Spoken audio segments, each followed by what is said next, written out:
রমজান মাসের যে ইবাদতের বিশাল বড় অপার সম্ভাবনা আমাদেরকে দান করেছেন, এই সম্ভাবনাকে কাজে লাগাতে হলে তার জন্য যথাযথ প্রস্তুতি গ্রহণ করা জরুরি। আমাদের দেশে বেশিরভাগ মুসলমান রমাদান মাস আসলে আমরা কম বেশি নেকামলের চেষ্টা করি, কিন্তু রমাদানের অনেক আগে থেকে যে আমাদের যথাযথ পূর্ব প্রস্তুতি গ্রহণ করার কথা, দুর্ভাগ্যজনকভাবে সেই প্রস্তুতি যথাযথভাবে আমরা বেশিরভাগ লোক গ্রহণ করি না, যার ফলে রমাদান আসে, রমাদান চলে যায়, আবার রমাদান মাস আসে, আবার চলে যায়। আমাদের তেমন কোনো পরিবর্তন হয় না, আমাদের মধ্যে তেমন কোনো চেঞ্জ আসে না, আমাদের জীবনের ভিতরে তেমন কোনো দৃশ্যমান পরিবর্তন চোখে পড়ে না। এজন্য সম্মানিত ভাইরা আমার, রমাদানকে যদি আমরা যথাযথভাবে কাজে লাগাতে চাই, তাহলে যথাযোগ্য প্রস্তুতি এখন থেকে, শাবান থেকেই আমাদের গ্রহণ করতে হবে। প্রিয় নবী সাল্লাল্লাহু আলাইহি সাল্লাম বলেছেন, ইন্নাল্লাহা ইউহিব্বু ইযা আমিলা আহাদুকুম আমালান আন ইউতকিনাহ।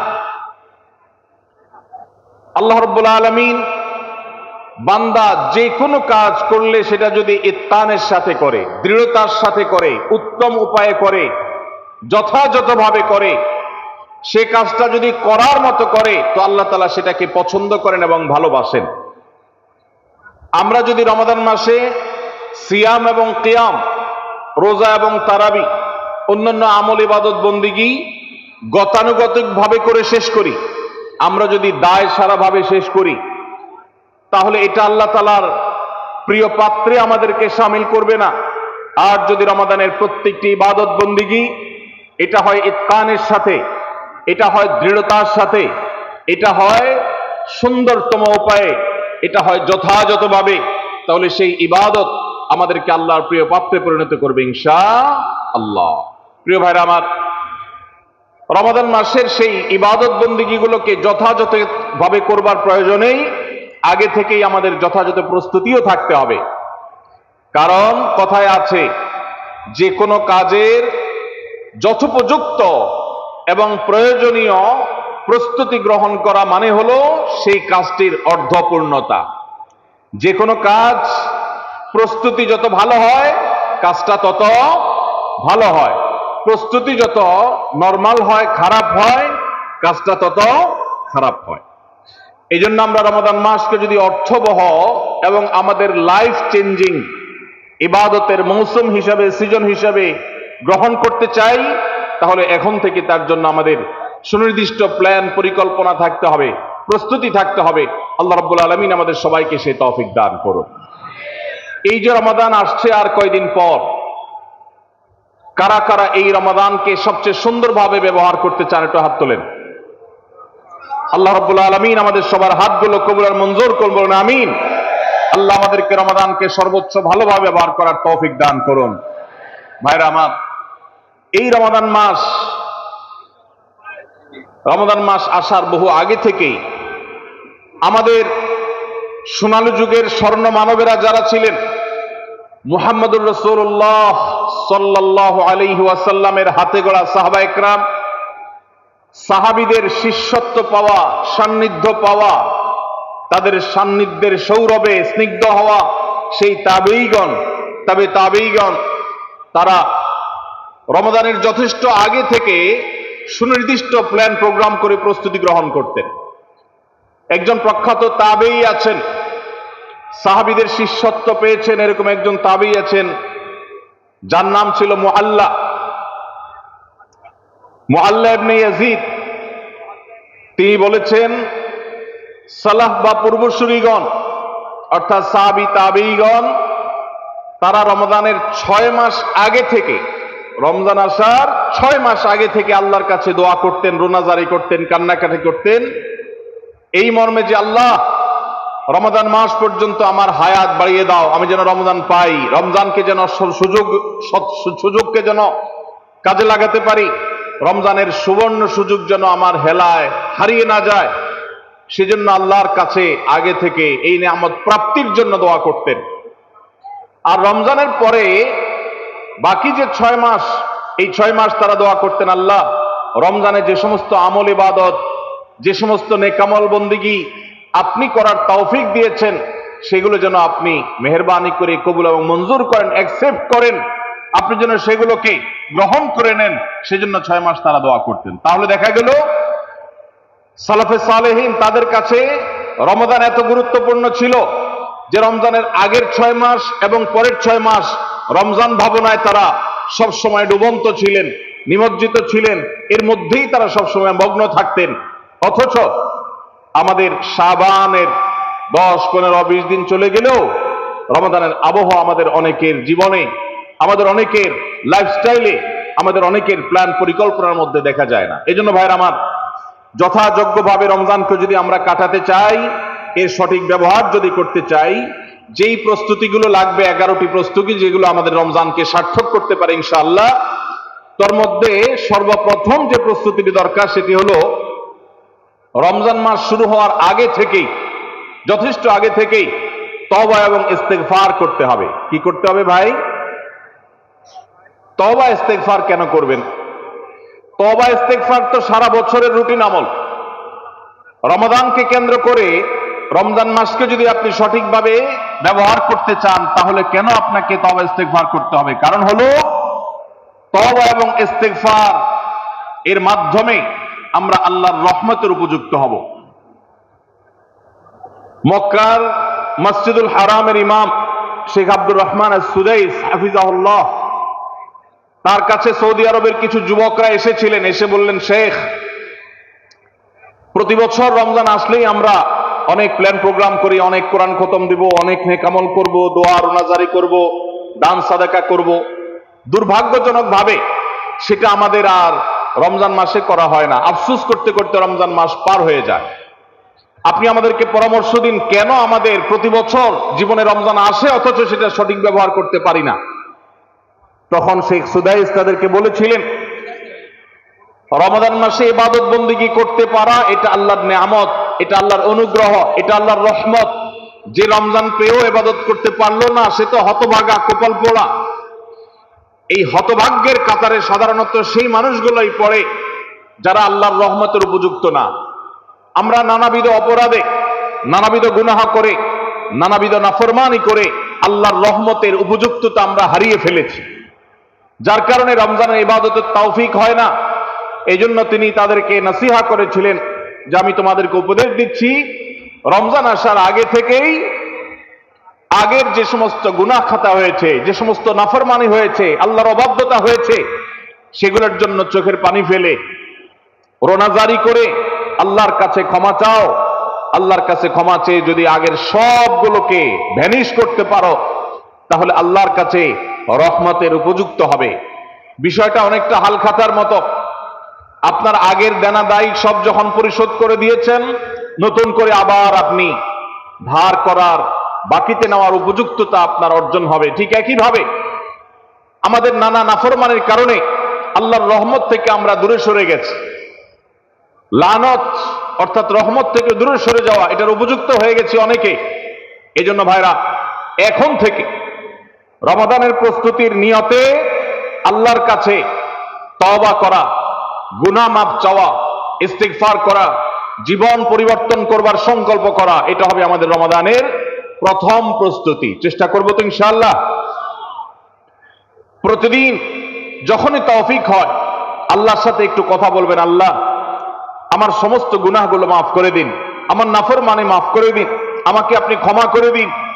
আমি যদি আপনার রহমতের জন্য কোনো কারণে অনুপযুক্ত হয়ে যাই, আমার কোনো বদবখতির কারণে, আমার কোনো কৃতকর্মের কারণে, তো আপনি সেগুলো মাফ করে দিন। এই যে দোয়া, এই দোয়া আপনাকে রমাদানে আল্লাহর ইবাদত বন্দেগী করার, আল্লাহর কাছে রোনাজারি করার, আল্লাহর কাছে ভালো আমল নিবেদন করার যে তৌফিক, এটার উপযুক্ত করে দিবে ইনশাআল্লাহ।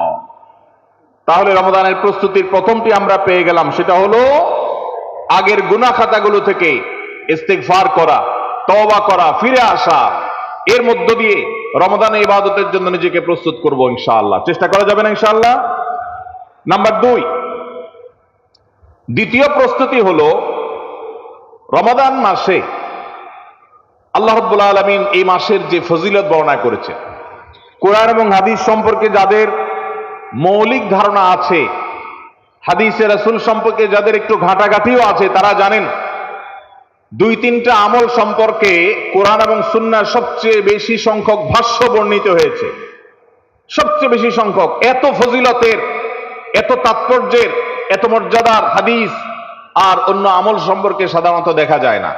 সেই কয়েকটি আমল যেগুলোর ফজিলত বিপুল পরিমাণ, যেগুলোর ফজিলত সম্পর্কিত হাদিসের সংখ্যা অনেক, সেই রকম আমলগুলোর মধ্যে থেকে অন্যতম আমল হলো এই রমাদান কেন্দ্রিক আমল, সিয়াম, রোজা, এগুলোর ফজিলত।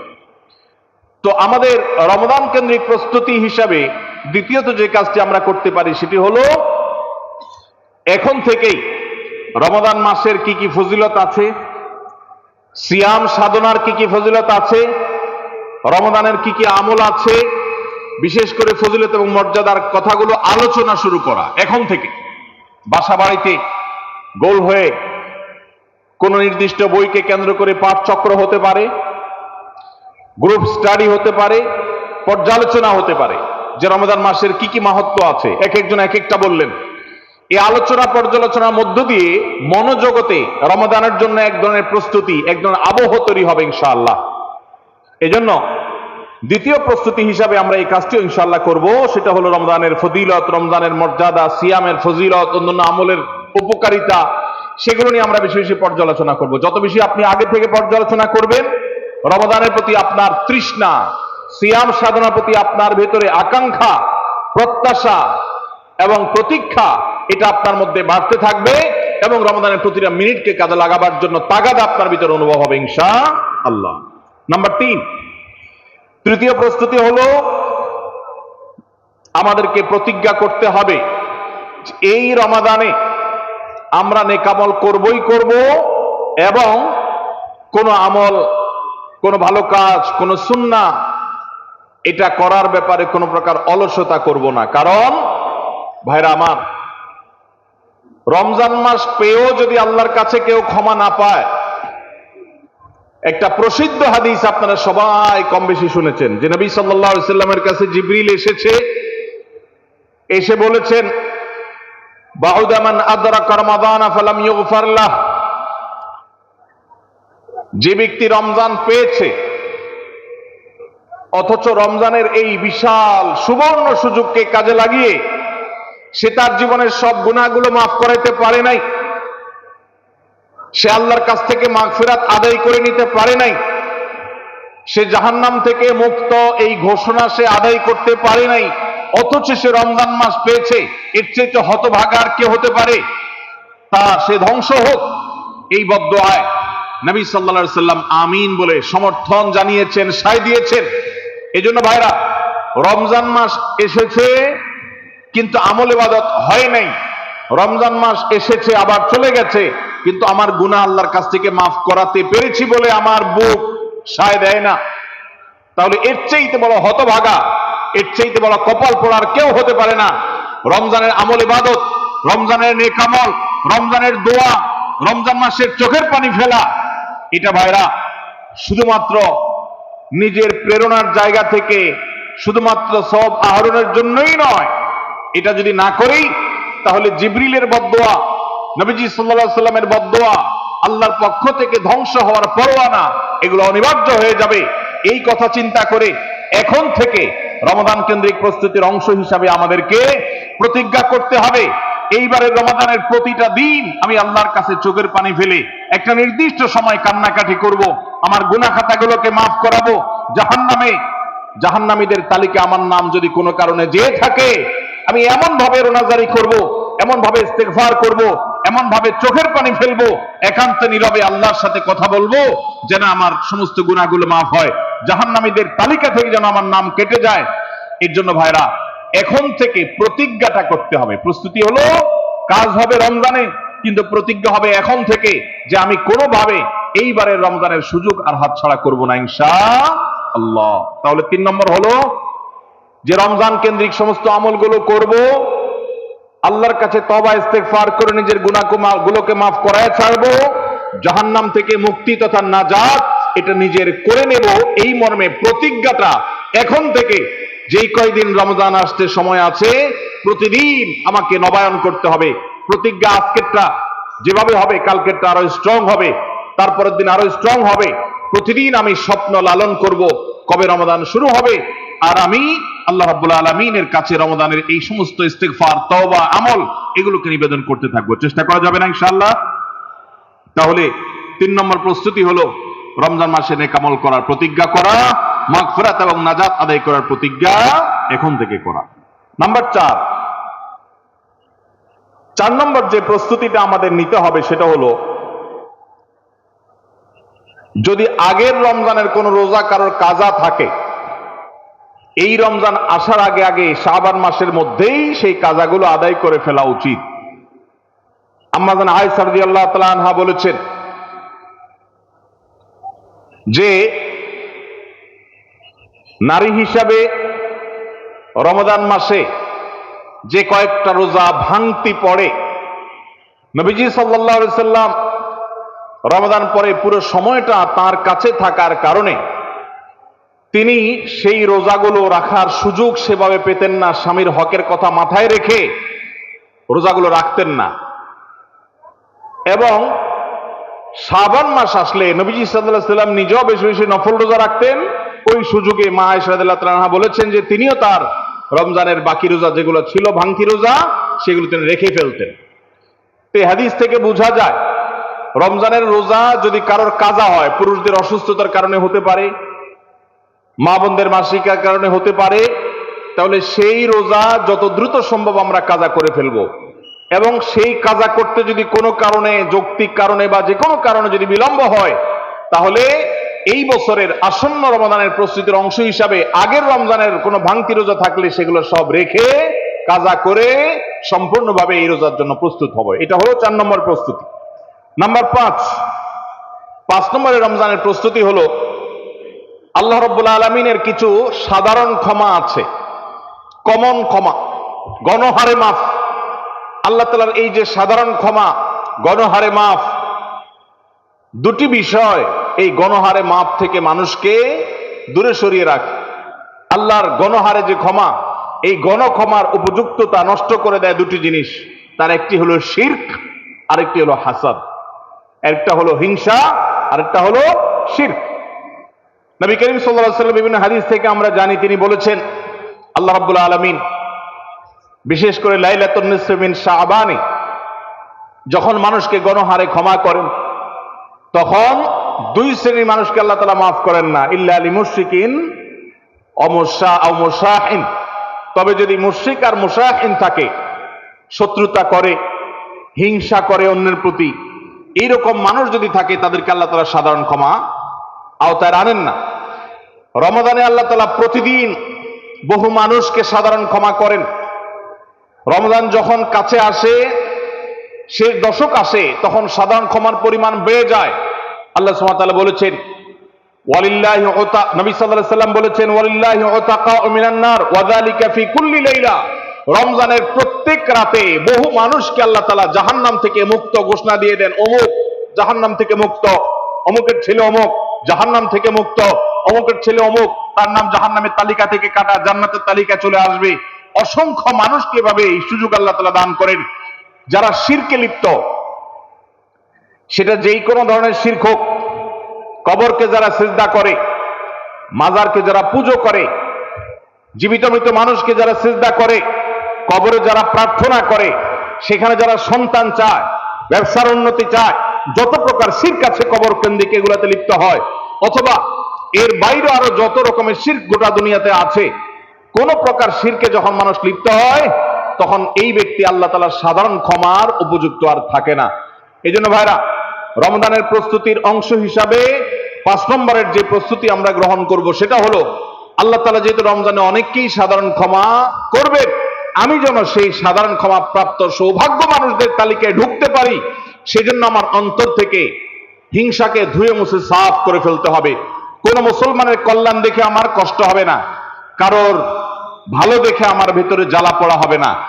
পারলে তার জন্য আরো বেশি দোয়া করব, যে কারোর ভালো হোক আমি আরো ভালো চাইবো, কারোর কোনো ক্ষতি আমি চাইবো না।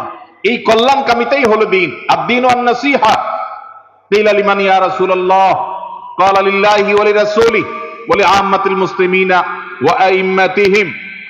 নবী সাল্লাল্লাহু আলাইহি সাল্লাম বলেছেন, ধার্মিকতা কিসের নাম? ধার্মিকতা, দিনদারিতা কিসের নাম? ধার্মিকতা হলো কল্যাণকামিতার নাম।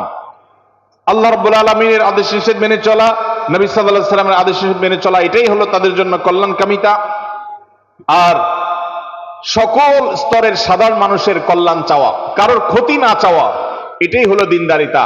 যে ব্যক্তি কারোর ক্ষতি চায়, যে মুসলমান আরেক মুসলমানের ভালো দেখলে তার ভিতরে জ্বালাপোড়া করে, অস্থিরতা আসে, সে ভালো মুসলমান না, সে হিংসুক, তার ভিতরে কবিরা গুনাহ আছে। এই জন্য রমাদান মাসে আল্লাহর সাধারণ ক্ষমা পেতে হলে অন্তরকে এখন থেকে পরিচ্ছন্ন করতে হবে, চোখটা বন্ধ করে মনে রাখতে হবে, স্মরণ করতে হবে, আমার আশেপাশে এমন কে আছে যার কল্যাণ দেখলে আমার সহ্য হয় না, যার ভালো দেখলে আমার ভিতরে জ্বালাপোড়া করে, যার সুসংবাদ শুনলে আমার ভিতরে খারাপ লাগা কাজ করে। তাহলে বুঝতে হবে তার প্রতি আমার হিংসা আছে। আল্লাহর জন্য নিজের হিংসা থেকে পরিচ্ছন্ন হয়ে অন্তরকে ধুয়ে সাফ করে তারপরে রমজানের সাধারণ ক্ষমার জন্য উপযুক্ত করতে হবে এখন থেকে। ঠিক একইভাবে আমি আমার কথায়, আমার কাজে, আমার বিশ্বাসে কোনো মাধ্যমে আল্লাহর সঙ্গে শিরক করছে কিনা, আরশের মালিকের সাথে শিরক করছে কিনা, আল্লাহ বলেছেন ইন্নাল্লাহা লা ইয়াগফিরু আন ইউশরাকা বিহি ওয়া ইয়াগফিরু মা দুনা যালিকা লিমান ইয়াশা। আল্লাহর সঙ্গে শিরক করা হলে এটা আল্লাহ মাফ করবেন না। শিরকের অপরাধ এটা যদি কেউ করে তওবা ছাড়া মারা যায়, আল্লাহ তাআলা এই অপরাধ ক্ষমা করবেন না, এটা আল্লাহ আগে থেকে দেওয়া ঘোষণা। কোরআনে আল্লাহ আরো বলেছেন লোকমান হাকিমের উদ্ধৃতি দিয়ে, ইন্না শিরকা লাযুলমুন আযীম।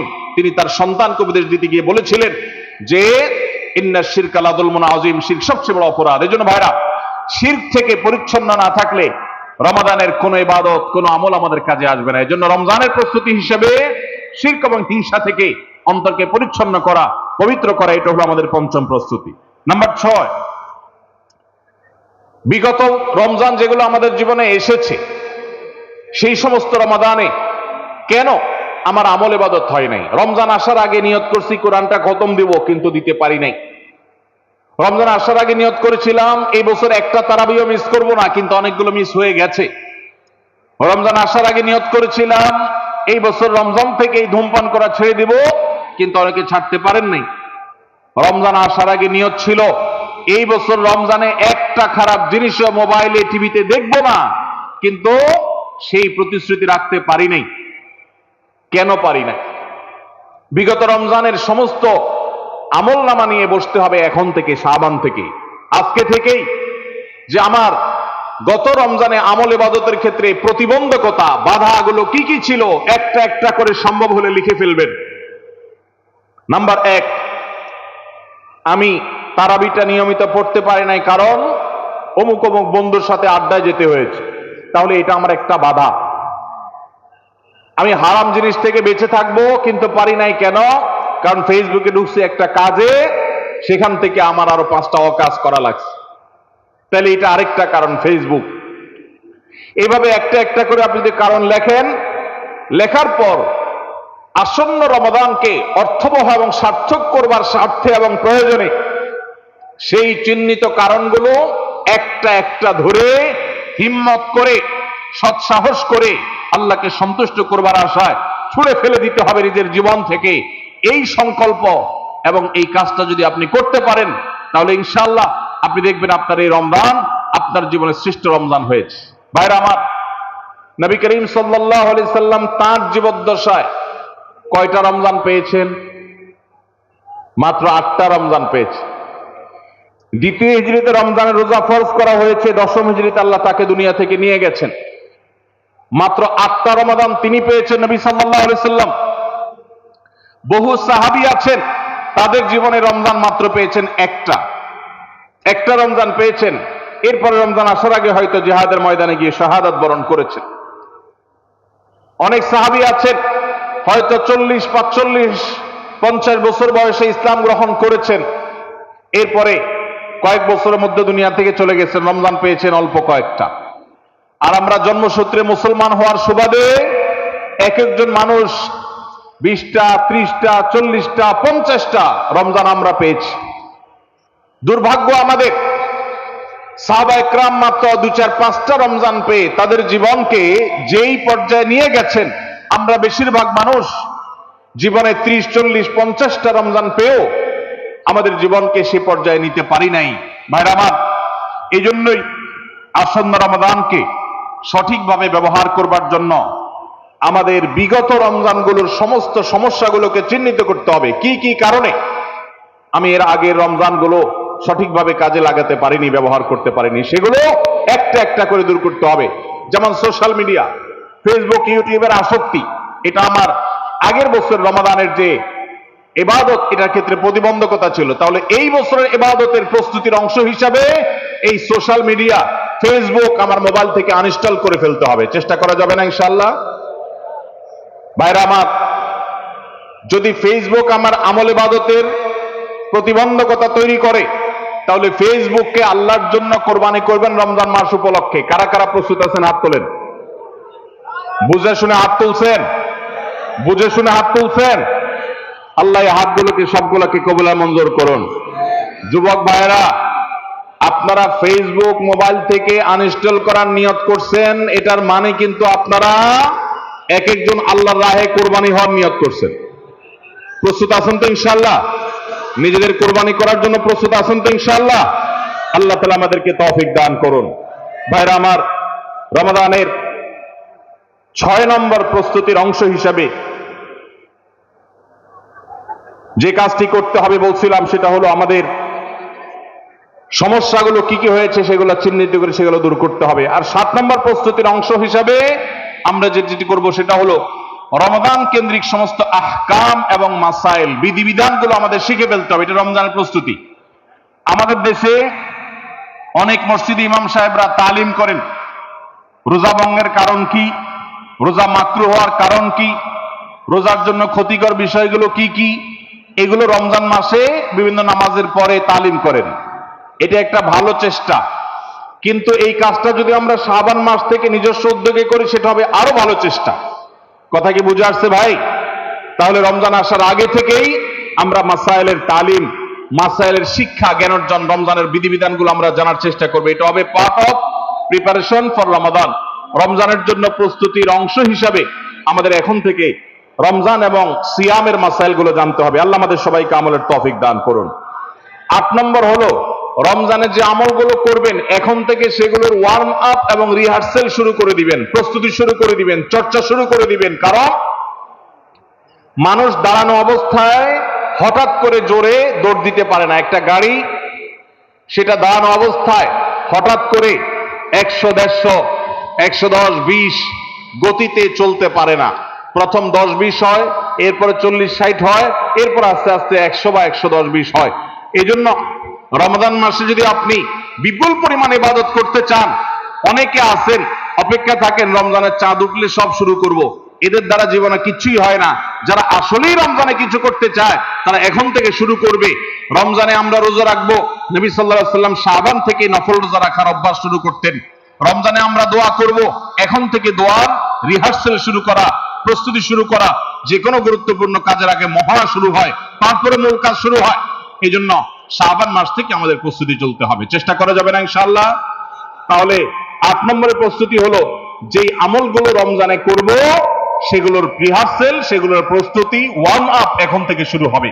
নাম্বার 9, রমজান মাসের দিন এবং রাত যেভাবে কাটাবেন তার জন্য একটা প্ল্যান করে ফেলবেন, সুন্দর করে একটা স্কেজুয়াল করে ফেলবেন, রুটিন করে ফেলবেন যে আমি কোরআন তেলাওয়াতটা কোন সময় করব। দিনের কোন সময়টাতে আমি কোরআন তেলাওয়াতের জন্য টাইম বরাদ্দ রাখলে সেটা মিস হবে না। হতে পারে ঘুমানোর আগে, হতে পারে ফজরের পরে। কোন টাইমটা আমার সবচেয়ে কোরআন তেলাওয়াতের জন্য নিরাপদ টাইম সেটা আমি ফিক্স করব। এই ঠিক একইভাবে আমি আল্লাহর কাছে রোনাজারের জন্য ভালো সময় কোনটা সেটা ঠিক করব। আমরা আমাদের আসুন্নাহ ফাউন্ডেশন থেকে, আপনারা জানেন, রমজান প্ল্যানার নামে একটা প্ল্যানার তৈরি করেছি রমজানকে অর্থবহ করবার জন্য। এবছর আরেকটা নতুন বই আমাদের আসছে সামনের সপ্তাহে ইনশাআল্লাহ। মাহে রমজানের 27টি আমল, মাসনুন আমল কোরআন সুন্নাহর আলোকে। প্রত্যেকটা খুঁটিনাটি আমলকে আলাদা আলাদা করে উল্লেখ করা হয়েছে। খুব ছোট্ট ছোটি বই। উদ্দেশ্য রমাদানকে অর্থবহ করা। অতএব রমাদানকে অর্থবহ করবার জন্য আপনার প্ল্যান করতে হবে আগে থেকে, সেটা এখন থেকেই, যে আপনি কখন কোন কাজটা করবেন, কোন আমলটা করবেন, কোন ভালো কাজটা করবেন। এগুলো যদি আগে থেকে প্ল্যান হয় দেখবেন কাজটা করা সহজ হয়েছে। নাম্বার 10, রমাদানের প্রস্তুতির অংশ হিসাবে চাঁদ দেখার চেষ্টা করতে হবে। চাঁদ দেখা, আজকাল চাঁদ দেখার আমলটা বিলুপ্ত হয়ে গেছে। অনেকটাই হারিয়ে যাচ্ছে। চাঁদ দেখা কমিটি ছাড়া সাধারণ মানুষ চাঁদ দেখতে আমরা ভুলে গেছি। আমরা চাঁদ দেখি কিন্তু ফেসবুকে, আকাশে না। চাঁদ কি ফেসবুকে দেখবেন না আকাশে দেখবেন? সবাই যদি চাঁদ ফেসবুকে খোঁজেন তাহলে আকাশে সরকারি কিছু লোক খুঁজবে, হেলাল কমিটির লোকজন খুঁজবে। হেলাল কমিটির লোকদের উপরে ভরসা করে যদি এই কোটি কোটি মানুষ তাদের রোজা রাখে তাহলে প্রায় বছর দেখেন গন্ডগোল লাগে। চাঁদ উঠছে আবার উঠে নাই, উঠে নাই ঘোষণা হয়ে আবার 11টা বাজে 10টা বাজে উঠছে। এই ঘটনা হয় না? হয় না? এই ঘটনা এই জন্য হয় যে আমরা সবাই চাঁদ দেখার দায়িত্বটা পালন করি না। নবীজি বলেছেন সুমুল লিরুইয়াতিহি ওয়া আফতিরু লিরুইয়াতিহি, তোমরা রোজা রাখো চাঁদ দেখে, আবার ঈদও করো চাঁদ দেখে। এই জন্য 29শে শাবান পশ্চিম আকাশে চাঁদ খোঁজার চেষ্টা করবেন সন্ধ্যার সময়। চেষ্টা করবেন না ইনশাআল্লাহ? চেষ্টা করে যদি চাঁদ দেখতে নাও পারেন তারপর আপনি সওয়াব পাবেন। আর যদি চাঁদ দেখেন তাহলে দোয়া করবেন আল্লাহুম্মা আহিল্লাহু আলাইনা বিল ইয়ুমনি ওয়াল ঈমান ওয়াস সালামাতি ওয়াল ইসলাম রাব্বি ওয়া রাব্বুকাল্লাহ। হে আল্লাহ, এই চাঁদকে আপনি বরকত এবং ঈমান দিয়ে আমার জন্য পরিপূর্ণ করে দিন। এই মাস আমার জন্য নিরাপদ এবং ইসলাম দিয়ে পরিপূর্ণ করে দিন। হে চাঁদ, তোমার আর আমার পালন করতে একজন আল্লাহ। অতএব এই চাঁদ দেখার চেষ্টা করবো। এটাও রমাদানের প্রিপারেশন, রমাদানের প্রস্তুতির অংশ। 11 নম্বর হলো আল্লাহর কাছে ভাই চোখের পানি ফেলে এখন থেকে দোয়া করব, আল্লাহ এই যে রমজান আসছে এটা যেন আমার জন্য লাইফ চেঞ্জিং হয়, এটা যেন আমার জীবন পরিবর্তনকারী হয়, এটা যেন আমাকে মুত্তাকি বানিয়ে ছাড়ে, এটা যেন আমাকে নেকামল ওয়ালা বানিয়ে দেয়, এটা যেন আমার জীবনে বিশাল বড় অ্যাচিভমেন্ট এনে দেয়, এটা যেন আমাকে মাগফিরাত পাইয়ে দেয়, এটা যেন আমাকে নাজাত পাইয়ে দেয়, এটা যেন আমাকে জান্নাতের উপযুক্ত করে। এই রমজান যেন আমাকে জাহান্নামীদের তালিকা থেকে আমার নামকে কাটানোর নিশ্চয়তা এনে দেয়। সেইভাবে রমজানকে কাটাবার জন্য আপনি তৌফিক দান করুন। এখন থেকে আল্লাহর কাছে এই বরাদ্দ আদায় করতে হবে, চেয়ে নিতে হবে এবং সেটার জন্য দোয়া করতে হবে। এই দোয়াটা হলো একাদশ এবং সর্বশেষ প্রস্তুতি। চেষ্টা করা যাবে না ইনশাআল্লাহ? রমাদান উপলক্ষে আস-সুন্নাহ ফাউন্ডেশন থেকে আমরা একটা ঘোষণা গত বছরে দিয়ে রেখেছি, ইনশাআল্লাহ এই রমাদানে সেটা কার্যকর হবে। সেটা হলো যে রমজান মাসে যদি কেউ পুরো কোরআনে কারীম অর্থ সহকারে বুঝে পড়ে, মাদ্রাসার নিচের ক্লাসের ছাত্ররা তারা শরীক হতে পারবে, উপরের ক্লাসের ছাত্র অথবা আলেম ওলামা তাদের জন্য এটা না, কারণ তারা তো এই কম্পিটিশনে এমনিতেই ভালো করবে। এটা আমাদের সাধারণ শিক্ষিত ভাইদের জন্য, স্কুল কলেজের ভাইদের জন্য, সর্বস্তরের নারী পুরুষ, দেশে বিদেশে প্রবাসে থাকা সব মানুষদের জন্য উন্মুক্ত। অনলাইনে নিজস্ব ওয়েবসাইটে আমরা এই পরীক্ষা নিয়ে থাকি। 6টি ধাপে সারা বছর নেওয়া হয়েছে। এখন সামনে রমাদানে যেটা হবে সেটা হলো মূল। যে কেউ যারা আগের কোনো ধাপে পরীক্ষা দেয় নাই তারাও সবাই দিতে পারবে। কাজ হলো শুধু একটাই, সেটা হলো রমাদানকে কেন্দ্র করে আপনি টার্গেট করবেন পুরা কোরআনের শুরু থেকে শেষ পর্যন্ত আমি একবার ভালো করে অর্থ সহকারে বুঝে পড়ার চেষ্টা করব। চেষ্টা করা যাবে না ইনশাআল্লাহ? আল্লাহ তাআলা কি বলেছেন পুরা কোরআনে? আমরা অনেকে পড়তে চাই, জানতে চাই, কিন্তু হয়ে ওঠে না। আপনি এই রমজানকে কেন্দ্র করে টার্গেট করেন প্রতিদিন আমি 1 পারা বা 1.5 পারা। ইমাম সাহেব বা হাফেজ সাহেব তারাবিতে যে তেলাওয়াত করেন পুরো পারাটা আমি যদি সুন্দর করে দেখে যাই এবং দেখার পরে পরিবারের লোকদের সাথে গ্রুপ স্টাডি করি, মুদারাসা করি, যেটা নবী সাল্লাল্লাহু আলাইহি সাল্লাম জিবরিলের সাথে করতেন, সেটা যদি আপনি করেন তাহলে রমজানের শেষ জুমাবার বাদ ফজর অনলাইনে আমাদের পেজ থেকে লিংক দেওয়া হবে। লিংকে ক্লিক করে শর্ট টার্মে একজন একটু রেজিস্ট্রেশন করে দিতে হবে, নিজে পারলে ভালো, না হলে যারা অনলাইন বোঝে তারা 1 মিনিট লাগবে রেজিস্ট্রেশন করতে, বাস। এরপরে আপনি ডাইরেক্ট পরীক্ষা দিতে পারবেন। এমসিকিউ প্রশ্ন, একটা অক্ষরও লিখতে হবে না, সব প্রশ্ন উত্তর দেওয়া আছে, 4টা উত্তর দেওয়া থাকবে, সঠিকটা সিলেক্ট করতে হবে। এই পরীক্ষা যারা বিজয়ী হবেন তাদের জন্য পুরস্কার হলো 15 লক্ষ টাকা। 15 লক্ষ টাকার পুরস্কারের ঘোষণা আমরা দিয়েছি। এর মধ্যে প্রথম 3 জনকে আমরা ইনশাআল্লাহ বিদিনিল্লাহ উমরা করাবো। 3 জনের উমরার জন্য আল্লাহর 3 বান্দা ইতোমধ্যে স্পন্সর হয়ে টাকা জমা দিয়ে দিয়েছেন আমাদের কাছে। এখন শুধুমাত্র কারা কারা উমরা যেতে চান সে মানুষগুলো দরকার। আপনারা সবাই যেতে চান ইনশাআল্লাহ? অতএব ভাইরা, রমাদানকে কেন্দ্র করে ওই যে প্রিপারেশন, প্রস্তুতির অংশ হিসেবে এখন থেকে কোরআনে কারীম বুঝে পড়া শুরু করে দেন। পরীক্ষার দিন পরীক্ষা দেন। আপনি পুরস্কার জিতেন আর না জিতেন, আল্লাহ বলেছেন ফাস্তাবিকুল খায়রাত, ভালো কাজে প্রতিযোগিতা করা এটা ইটসেলফ একটা ভালো কাজ। অতএব আপনি পরীক্ষায় অংশগ্রহণ করেছেন, প্রতিযোগিতায় নাম লিখিয়েছেন, এটাই একটা ইবাদত। আপনার রমাদান কর্তব্য করে দিতে পারে ইনশাআল্লাহ। সবাই চেষ্টা করবো তো ইনশাআল্লাহ রমাদানকে কেন্দ্র করে তাহলে যে প্রস্তুতিগুলো আমরা নিতে পারি, যেগুলো আমাদের রমাদানকে অর্থবহ করতে পারে, তার ভিতরে 1 নম্বর বলেছিলাম তওবা ইস্তেগফার করে আগের সব গুনাহগুলো থেকে আল্লাহর কাছ থেকে মাগফিরাত আদায় করে নেওয়া, যাতে করে রমজানে ইবাদতের জন্য আপনি উপযুক্ত হন, আল্লাহর রহমত প্রাপ্তির তৌফিক প্রাপ্ত হন। অনেক সময় গুনাহগুলো ইবাদতের ক্ষেত্রে বাধা হয়, গুনাহের কারণে আল্লাহর ইবাদতের তৌফিক হয় না।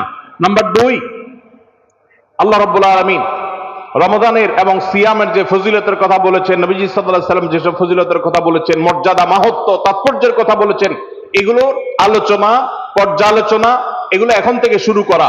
আপনার অফিসে, বাসায় বিভিন্ন রকমের হাদিস, রমজানের ফজিলত, সাহারি ইফতারের ফজিলত, গুনাহমুক্ত থাকার ফজিলত, তাকওয়া চর্চার ফজিলত, রমজানের আমল, এগুলো এখন থেকে জানাশোনা শুরু করে দেন। এখন থেকে এটা রিহার্সাল শুরু করেন।